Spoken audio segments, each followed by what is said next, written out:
landas ay sundin ko sa pagtahak sa totoo. Alleluia, Alleluia,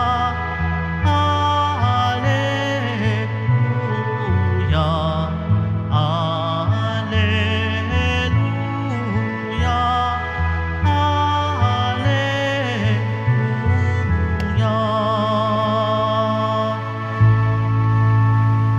Sumainyo ang Panginoon. At sumayo rin. Ang mabuting balita ng Panginoon ayon kay San Mateo.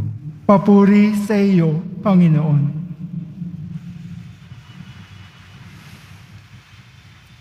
Noong panahong yun, nagtipon-tipon ang mga Pariseo nang mabalitaan nilang napatahimik ni Jesus ang mga Saduseo. At isa sa kanila, isang dalubhasa sa kautusan, ang nagtanong kay Jesus upang subukin ito. Guro, alin po ang pinakamahalagang utos sa kautusan? Sumagot si Jesus, ibigin mo ang Panginoon mong Diyos ng buong puso, ng buong kaluluwa, at ng buong pag-iisip. Ito ang pinakamahalagang utos. Ito naman ang pangalawa. Ibigin mo ang iyong kapwa gaya ng iyong sarili. Sa dalawang utos na ito, nakasalalay ang buong kautusan ni Moises at ang turo ng mga propeta. Mga kapatid, ang mabuting balita ng Panginoon. Pinupuri ka namin, Panginoong Heso Kristo. Magsiupo muna po ang lahat. Sabi po ni Saint Therese of the Child Jesus, paglisan po natin dito sa mundong ibabaw, at kung makakaharap po natin ang Diyos ng harapan, tayong lahat po ay titimbangin ayon sa pag-ibig na atin pong isinagawa dito sa lupang ibabaw. Ang pananampalataya ay dito po ginagawa habang tayo po'y naglalakbay. At ito pong pananampalatayang itong siyang magbibigay sa atin ng isang paninindigan ng pag-ibig sa Diyos. At kaakibat po, na habang tayo po'y naglalakbay dito po sa mundong ating kinalalagyan ngayon, ay naroon po ang isang pag-asa. Kahit hindi natin nakikita ang Diyos, naroon pa rin ang isang pag-asang naghihintay sa atin habang isinasabuhay po natin ang pananampalataya at ang pagsasabuhay ng pag-ibig ng Diyos at pag-ibig sa kapwa. So dalawang magkaakibat po yan. Kaya po sa ating ebanghelyo po ngayon, ang ating pag-ibig ay natatagpuan sa katuparan ng Diyos na tayo'y may kakayahan na pagbutihin natin ang pag-ibig na ito sa ating kapwa. So kapag naguugat ang pag-ibig natin, ang paninindigan ng ating pananampalataya, ay naroon ang isang daloy na may roong paninindigan. Nananalig ako sa pag-ibig ng Diyos. At kapag ako ay nananalig sa pag-ibig ng Diyos, naroon din sa paninindigan ng aking buhay ang pag-ibig sa aking kapwa.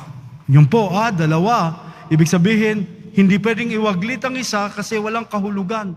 Magsasabi tayong iniibig kita, pero wala kang isinasabuhay na pag-ibig sa kapwa. So kaya't mahalaga po sa ebanghelyo po natin, inihayag po ng ating pong Jesus Nazareno na kung paano, kung tayo po'y puspos ng pag-ibig sa ating sarili, una muna nating panaligan ang pag-ibig ng Diyos sa ating lahat ngayon at magpasawalang hanggan. Kadalasan po ang mga taong nakararamdam ng pag-ibig ng Diyos sa atin ay walang kondisyon. Hindi sinasabing iibigin lang kita kung, hindi basta iniibig kita. Ito ang Diyos na nagtatatag ng kanyang sarili sa atin, na hindi nagkukondisyon. Pero sa atin, ang mga limitasyon natin, iibigin lang kita pag magbabago ka, iibigin lang kita kapag ganito ka, iibigin lang kita pag marami kang pera, iibigin lang kita kapag ito'y mga ganon, katuparan ng pag-ibig ay nababatay kung. Pero ang Diyos, hindi po.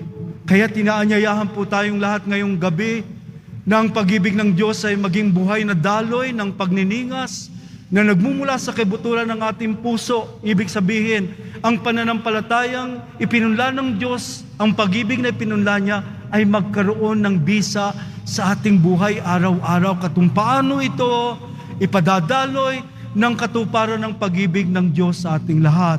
Kaya mahalaga po mga kapatid, ito po ang hinahanap ng Diyos sa atin. Ang kanyang unconditional love sa atin ay walang hintong idinudulot ng Diyos sa ating lahat. Kaya nga po mahalaga ang ating Panginoong Diyos ay nagbigay sa atin ng giya upang mabuhay tayo na may panuntunan, tamang panuntunan at tamang pamumuhay na naaayon sa kalooban at utos ng Diyos. Kaya maganda po, itong siguro mamayang gabi, ilang beses ba akong nagsabing iniibig ko ang Diyos at ilang beses ko ding sinabi na iniibig ko ang aking kapwa. Kaya magandang tanong, mabuti ka bang kapwa? Mabuti ka bang kapitbahay? Mabuti ka bang kaopisina? Mabuti ka bang kaasama sa pagiging anumang mga pinapasukan ninyong trabaho? Ikaw ba'y kapwang nararamdaman ng mga kasama mong may pag-ibig kang inilalaan upang maramdaman ng kapwa mo na may Diyos kang dinadala sa iyong puso at pag-ibig na nagmumula sa Diyos na nadarama nila sa iyong buhay para sa kapwa. Kaya maganda pong tanong yan, ilang taon na ako sa aking buhay ngayon? Ilang beses lang ba akong nagsabing nais kong kilalanin ng Diyos na ang kanyang pag-ibig ay maging isang bakas ng pag-ibig ng Diyos sa pang-araw-araw na pakikisalamuha ko at pakikipagkapwa-tao at pagiging isang Kristiyanong kapwa na nadarama ng kapwa mo na may Diyos ka sa iyong puso.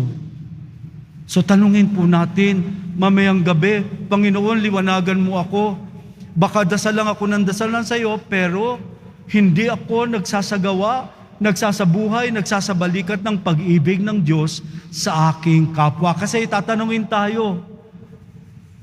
po tayo ng Diyos, at inihayag na po ito sa Ebanghelyo. Nung ako ba'y may sakit, ako ba'y binigyan mo ng malasakit? Nung ako ba'y nakakulong, dinalaw mo ba ako sa kulungan?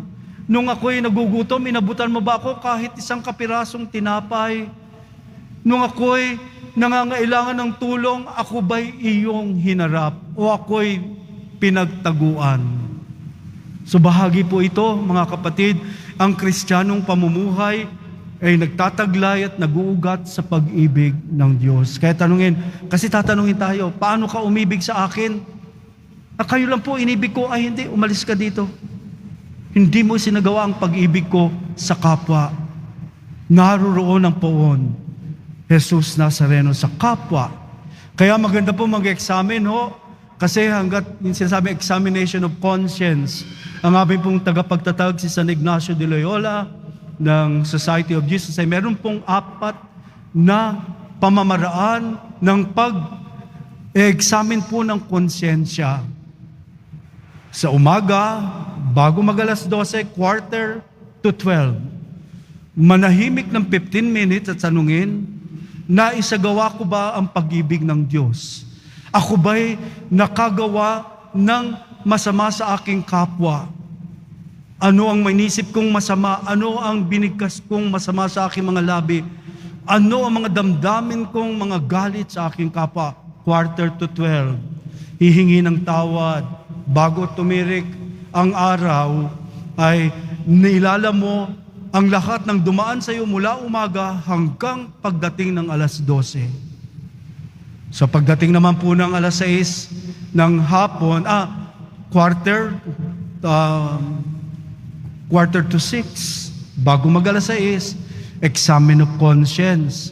Tumakbo ang buong araw ng tanghali, meron ba akong nasaktang tao? Nakalimutan ko bang magpasalamat sa Diyos? Ano ang mga nagawa ko, naisip na masama sa aking kapwa? Ano mga lumabas sa aking bibig laban sa aking kapwa, na nasaktan ko ang aking kapwa, nag-isip ako ng masama, hindi ko inisip ang Diyos? Examine of conscience. Ibig sabihin, talagang tinatarya-tarya natin. Ito po yung si Saint Ignatius of Loyola, ito isang bahagi po ng pagwawalis sa sarili. Kung tayo nag-aalikabok sa mga bagay ng ating tahanan, tayo rin magtingin ng anong alikabok ang nagawa natin, anong kasalanan. So maganda po, i-examine natin, no? Huwag kayo tayo magsabing, iniibig ko lang ang Diyos, pero ayoko ng kapwa. Hindi po tayo Kristiyano. Hindi po tayo totoong sumasampalataya sa ating Panginoong Jesucristo. Yan ay bunga lang ng bunganga, bulaklak lang ng labi, pero walang kahulugan, parang mga bula na lumilipad sa hangin na walang katuturan. Kaya po ang panuntunan po ng Diyos sa atin, binigay niya ang 10 utos at kanya pong nilagom. Ibigin mo ang Diyos ng iyong buong puso, ng buong iyong kaluluwa, ng buong iyong lakas, ng iyong buong puso. Ang pangalawa, ibigin mo ang iyong kapwa. So mag-examine po tayo ho, kasi lahat po tayo ay may kahinaan, merong karupukan, pero ang sinasabi po ng Diyos, nananatili ang pag-ibig ng Diyos sa atin, kaya tayo rin ay gumaya sa Kanya ang Kanyang walang pasubaling pag-ibig. Ang sa English po, unconditional love. Meron po tayong ayaw ng mga tao, meron po tayong kinasusuklaman tao, meron po mga taong hindi natin gusto makita ang pagmumuka, pero sinasabi po ng Diyos, hindi. Ang siya, kahit sino, ay kanyang iniibig. Kahit sino pa siya, ay kanyang tinatanggap. Ito po ang nais ng Diyos sa atin. Itong ninanais niyang tayo'y maging buhay na presensya ng Diyos sa ating kapwa. So araw-araw po natin hingin yan ho, kasi hindi natin alam ang panahon. Hindi natin alam na kapag imbak pa kayo, tayong lahat ng pag-ibig sa Diyos na tunay at tunay na pag-ibig sa Diyos sa ating kapwa.